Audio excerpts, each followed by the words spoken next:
Nilinaw ni dating Pangulong Rodrigo Duterte na hindi siya kontra o oposisyon kay Pangulong Ferdinand Bongbong Marcos Jr. sa kabila ito ng kanyang ginawang mga pambabatikos at pagtawag na bangag sa Pangulo kamakailan. Hinamon din ito si Pangulong Marcos na magpa-drug test para mapatunayan na hindi siya gumagamit ng iligal na droga.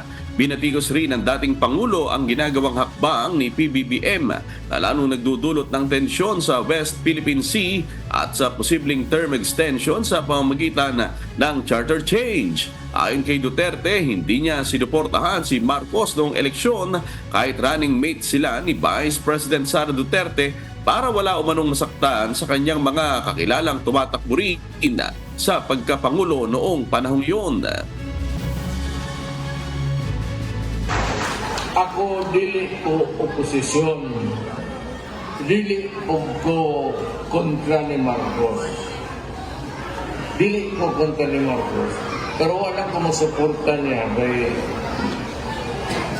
agi kong presidente, daghan kong na amigong mga kandidatong presidente. So, para walay maduubos, dili ko gusto niya.